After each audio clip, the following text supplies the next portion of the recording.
আসসালামু আলাইকুম। প্রিয় দর্শক, নিজের আলাপচারিতায় আপনাদের সকলকে আমন্ত্রণ জানাচ্ছি। ভাষণ দিয়েছেন সেটা শুনছিলাম না, শুধু শুনছিলাম নয়, দেখছিলাম। দেখতে দেখতে ভাবছিলাম ভদ্রলোকের সত্যি এলেম আছে। এই 90 ছুঁই ছুঁই বয়সেও একেবারে যাকে বলে রীতিমতো সপ্রতিভ সুন্দরভাবে পড়ে যাচ্ছিলেন তার বক্তব্য। ইউনূস যোগ ব্যায়াম করেন কিনা জানি না, সম্ভবত করেন না। আবার নরেন্দ্র মোদী তিনি নিয়মিত যোগ ব্যায়াম করেন, তবু মোদির চেয়ে 14-15 বছর বয়সে বড় হয়েও যেভাবে দাঁতে দাঁত না লাগিয়ে কিংবা জিভে দাঁতে ঝগড়া না বাঁধিয়ে ডক্টর ইউনূস বলে গেলেন তার প্রায় 7 মিনিটের ভাষণটি, তাতে একবার বাহবা দিতেই হয় ভদ্রলোককে। বাহ ইউনূস সাহেব, বাহ। বাংলাদেশের বাঙালির জন্ম যদি 1971-এ হয়, তার আগে যদি বাংলাদেশিরা পাকিস্তানি থেকে থাকে, তাহলে বলতে হয় এই বাংলাদেশের সবচেয়ে গৌরবের সম্পদ, গর্বের ধন রবীন্দ্রনাথ কিংবা কাজী নজরুল নন, তিনি মোহাম্মদ ইউনূস, নোবেল জয়ী ডক্টর মোহাম্মদ ইউনূস।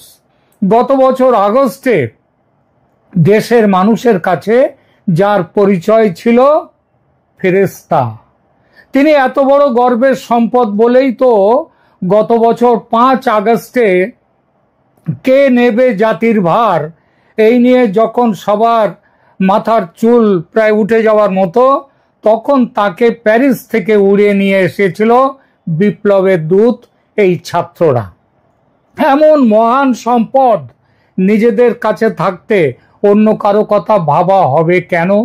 ইউনূস তার মাস দেড়েক পর নিউ ইয়র্কে বসে ছাত্রদের কাছে তার ঋণের কথা, তাকে প্রধান উপদেষ্টা নিয়োগে ছাত্রদের ভূমিকার কথা, তার অকুণ্ঠ প্রশংসা করেছিলেন।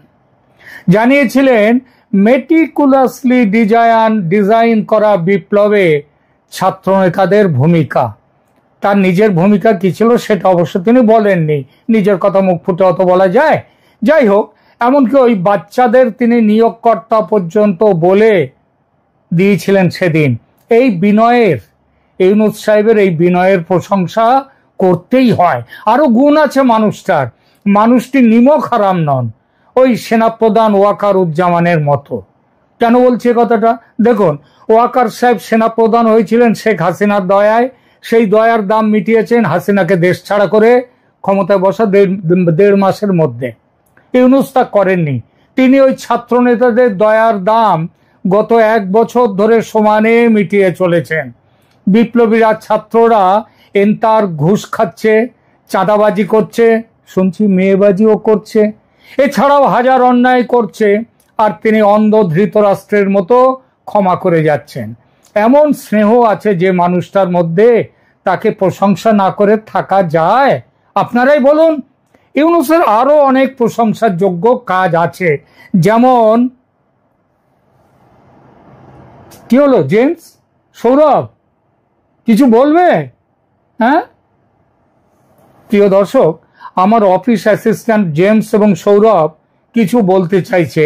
কি বলতে চাই শোনার জন্য একটু সময় চাইছি। 1 মিনিট, এক্ষুনি আসছি। Please stay tune. প্রিয় দর্শক, ফিরে এলাম। ওরা জানতে চাইছিল আমার শরীর ঠিক আছে কিনা, কারণ যে আমি কোনোদিন ইউনূস সম্পর্কে ভালো কথা বলি না, সেই আমি আজ ইউনূস সম্পর্কে এতটা মুক্তকণ্ঠ, এটা তাদের খুব অবাক করেছে। তাই তো আমি বললাম যেটা ভালো সেটাকে আমি সবসময় ভালো বলি। ও শেখ হাসিনার যেটা ভালো কাজ সেগুলোকে আমি ভালো বলেছি, আবার তার খারাপ কাজ যদি থেকে থাকে সেগুলোকেও খারাপ বলেছি।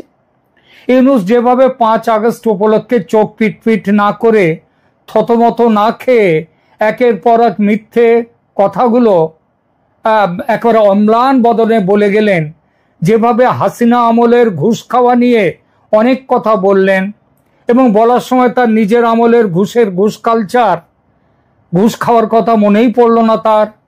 তাতে লোকটা সম্পর্কে একটা কথাই আমার মনে পড়ছে এই মুহূর্তে, এক মহাপুরুষের কথা। তিনি বলেছিলেন, আমি যাহা করি তাহা করিও না, আমি যাহা বলি তাহাই করিও। কটা মানুষ এমনভাবে মহাপুরুষের বাণী অনুসরণ করতে পারে, তাও এমন সপ্রতিভ ভাবে? কজন পারে? আমি কেবল তার সেই সপ্রতিভ ভাবের প্রশংসা করেছি। কেবল প্রশংসা করতে গিয়ে ওয়াকার উজ্জামানের সঙ্গে তার তুলনা করেছি। বলেছি ওয়াকার উজ্জামান বেঈমান, কিন্তু ইউনুস তার মতো বেঈমান নন। তার মানে এই নয় যে আমি ইউনুসকে ইমানদার বলেছি। আসল কথাটা হচ্ছে, ইউনুসের নামে আজকাল শোনা যাচ্ছে তিনি নাকি দেশের সাথে গদ্দারি করেছেন। তাহলে একটু ওই প্রসঙ্গটা নিয়ে কথা বলি। ইউনুস কোনো ব্যক্তির সঙ্গে বেঈমানি করেছেন এমন শুনিনি, তবে হ্যাঁ, ওই যে বললাম, দেশের সঙ্গে বেঈমানি করেছেন এমন একটা কানাঘুষো শোনা যাচ্ছে। এবং এই কানাঘুষোর কথাটা উঠে এসছে ট্রাম্পের সঙ্গে শুল্ক চুক্তি করতে গিয়ে তিনি যে গোপন চুক্তি করেছেন, সেই চুক্তির কথা বাইরের কেউ জানে না। সেই ব্যাপারটা নিয়ে সবাই বলছে যে উনি বাংলাদেশে আমেরিকার ঘাঁটি, সৈন্য ঘাঁটি তৈরি করতে দিচ্ছেন, উনি সেন্ট মার্টিন আইল্যান্ড দিয়ে দিচ্ছেন, উনি চট্টগ্রাম বন্দর তুলে দিচ্ছেন, এইসব কথা আসছে। আরো কি কি আছে? আরো অনেক কিছুই আছে, এগুলো তো পুরনো কথা। এছাড়াও আরো অনেক কথা আছে। ও হ্যাঁ, 25টা বোয়িং বিমান কিনতে হবে আমেরিকার কাছ থেকে, দরকার থাকুক আর না থাকুক। তারপরে গম টম কিনতে হবে, আরো সব অনেক বেশি দামে কিনতে হবে, এইসব কথাবার্তা চলছে। তো সন্দেহ করা হচ্ছে এই যেসব কথাগুলো বলছি, এতে দেশ বিক্রির বেশ কিছু ব্যাপার আছে। বিরোধীরা এসব বলছে বটে, কিন্তু বললেই যে সত্যি হবে তার কি মানে বলুন তো? বিরোধীদের মানে যারা সমালোচক ইউনুসের, তাদের সব কথা সত্যি বলে মানলে তো বলতে হয় যে ইউনুসের মতো চরিত্রহীন ব্যক্তি আর দুটো নেই দেশে। এই যে উপদেষ্টা পরিষদ তৈরি করেছেন, তারপর বিভিন্ন বড় বড় জায়গায় যাদের বসিয়েছেন, তারা সব চাটগার তার নিজের এলাকার লোকজন, নিজের পুরনো চেনা জানা লোকজন। শুনেছি চাটগার এক প্রাক্তন প্রেমিকা, তার সঙ্গেও এখনো ইউনুস তাকে প্রেমিকার বয়স হয়েছে বলে ভুলে যাননি। তার মানে এই নয় যে হ্যাঁ, তো তাকেও ওই প্রেমিকার বয়স হয়েছে বলে ভুলে যাননি, এবং তাকেও তিনি উপদেষ্টা করে রেখেছেন তার পরিষদে। এর মানে এই নয় যে তিনি ওই শুকিয়ে যাওয়া ফুল পছন্দ করেন কেবল। আসলে ইউনুসের মধ্যেকার যুবক ইউনুস যৌবনেরও পূজারী।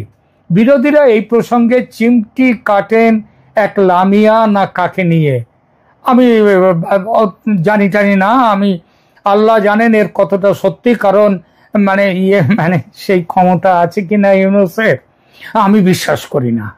সমালোচকরা অভিযোগ করে ইউনুসের স্বার্থপরতা নিয়ে। তিনি কিভাবে দেশের প্রাপ্য আয়করের 666 কোটি টাকা মকুব করে নিলেন ক্ষমতায় বসেই, সেই কথা বলেন।